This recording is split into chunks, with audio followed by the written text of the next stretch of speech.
Chevella road ప్రమాదంలో మృతి చెందిన దస్తగిరి బాబా బషీరాబాద్ మండలం మంతటి గ్రామానికి చెందినవాడు. ఆర్టీసీ డ్రైవర్ గా పనిచేసుకుంటూ తాండూరు పట్టణంలోని నివాసం ఉంటున్నాడు. 2 ఏళ్ల క్రితం అనంతగిరిగుట్ట వద్ద బస్ బ్రేక్స్ ఫెయిల్ అయి అయినప్పుడు దస్తగిరి బాబా చాకచక్యంగా బస్సును పక్కకు తిప్పి ప్రయాణికులను రక్షించాడని బాబా సోదరుడు గుర్తు చేశారు. తన తమ్ముడు మృతి చెందడం తమ కుటుంబంలో తీరని శోకాన్ని నింపిందని తెలిపాడు. దస్తగిరి బాబా నా తమ్ముడు కాక కొడుకు దస్తగిరి బాబా ఒక 10-12 ఏళ్ల నుంచి ఆర్టీసీ ప్రైవేట్ బస్ నడిపిస్తాడు.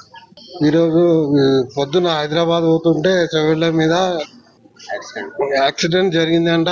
టిప్పర్ ఓవర్లోడ్ కంక టిప్పర్ వచ్చి బస్సును గుద్దిందంట, గుద్ది పడేసింది. అంత్యక్రియలు ఇప్పుడు ఇంట్లో డిసైడ్ చేయాలి సార్. మేము ఊళ్ళో చేయాలన్నా ఈడ చేయాలి. వికారాబాద్ లో ఇంతకు మునుపు 1 year 2 year కింద వచ్చేటప్పుడు బ్రేకులు ఫెయిల్ అయితే కూడా బస్సును కాపాడుకొని కిందికి తెచ్చి కంట్రోల్ చేసి పక్కన ఆపుకున్నాడు. అందరినీ బచాయించుకున్నాడు.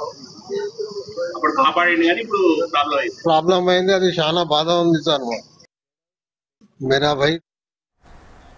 చేవెళ్ల బస్సు ప్రమాదంలో ఇప్పటి వరకు 19 మంది మృతి చెందారు. బస్సు డ్రైవర్ దస్తగిరి బాబాతో పాటు దండారం తండాకు చెందిన తారీబాయ్, ఏమావత్ తాలిబాం, బోరబండకు చెందిన కల్పన, గోగుల గున్నమ్మ, బానూరకు చెందిన బచ్చన్ నాగమణి, దౌలతాబాద్ వాసి మల్లగండ్ల హనుమంతు, యాలాల్కు చెందిన గుర్రాల అబిత, తాండూరుకు చెందిన షేక్ ఖలీద్ హుసేన్, తబస్సుం జహాన్ మృతి చెందారు. గాయపడ్డ వారిలో దున్నారం తండాకు చెందిన వెంకటయ్య, బుచ్చిబాబు, తాండూరుకు చెందిన సాయి అక్రమ్, అస్లాం, నందిని, శ్రీను, హైదరాబాద్ వాసి అబ్దుల్ రజాక్, వెన్నెల సుజాత, రవి, కర్ణాటకకు చెందిన బస్వరాజ్ ఉన్నారు. వీరంతా వేర్వేరు ఆసుపత్రుల్లో చికిత్స పొందుతున్నారు. గాయపడిన వారిలో కొందరిని హైదరాబాద్ గాంధీ, ఉస్మానియా ఆసుపత్రికి తరలించారు.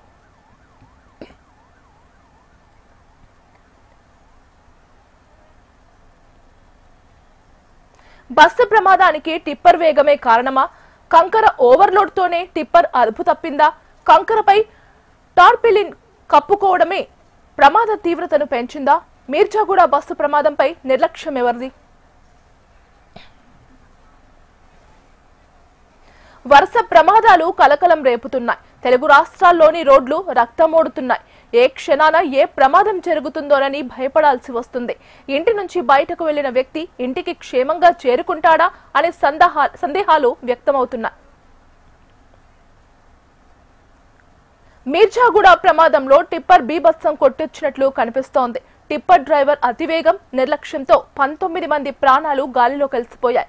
టిప్పర్లో కంకరను అధిక లోడ్తో తీసుకువెళ్తున్నారు. అధిక లోడ్తో టిప్పర్ డ్రైవర్ కంట్రోల్ తప్పారు. ఎదురుగా వస్తున్న బస్సును వేగంగా దూసుకువచ్చిన టిప్పర్ ఢీకొంది. అతి వేగంతో ఢీకొనడంతో టిప్పర్, బస్సు నుజ్జు అయ్యాయి. టిప్పర్లో ఉన్న కంకర బస్సులో పడింది. దీంతో బస్సులో ప్రయాణికులు టిప్పర్లో కూరుకుపోయారు. ఇటు బస్సులో కెపాసిటీకి మించి ప్రయాణికులు ఉన్నారు. 70 మంది ప్రయాణికులు బస్సులో ఎక్కారు. అంతమంది బస్సు ఎక్కడం కూడా ప్రమాదంలో ఎక్కువ మంది చనిపోవడానికి కారణమైందా అనే అనుమానాలు వ్యక్తమవుతున్నాయి. హైదరాబాద్ బీచాపూర్ జాతీయ రహదారి అధ్వానంగా మారింది. 4 వరుసల రోడ్డు ఇటీవలే శాంక్షన్ అయింది. 4 వరుసల రోడ్డు పూర్తయి ఉంటే ప్రమాదం జరిగి ఉండేది కాదన్న అభిప్రాయాలు వ్యక్తమవుతున్నాయి. ఎన్ని ప్రమాదాలు జరిగినా పోలీసులు అవగాహన కల్పించినా వాహనదారుల్లో మార్పు రావడం లేదు. నిద్రమత్తు, అధిక లోడ్డు, మద్యం తాగి వాహనం నడపడం పరిపాటిగా మారింది. నగరంతో పాటు శివారు ప్రాంతాల్లో టిప్పర్ వాహనాలు మితిమీరిన వేగంతో ప్రయాణిస్తున్నాయి. టిప్పర్ల ద్వారా నిర్మాణ పనులకు కంకర, ఇసుక, ఇటుక, సిమెంట్, ఐరన్ తరలిస్తుంటారు. వాటిని తరలించే క్రమంలో కనీస జాగ్రత్తలు తీసుకోరు. ఇసుక, కంకర తరలిస్తూ వాటిపై కనీసం టార్పాలిన్లు కప్పరు. దీంతో రోడ్డుపైన ఇసుక, కంకర పడుతుంది. దీంతో పలు వాహనాలు స్లిప్ అయ్యి ప్రమాదాలు చోటు చేసుకుంటున్నాయి. ఎంతో మంది ప్రాణాలు కోల్పోతున్నారు. టిప్పర్లపై ట్రాఫిక్ పోలీసులు నిఘా కొరవడింది విమర్శలు వస్తున్నాయి.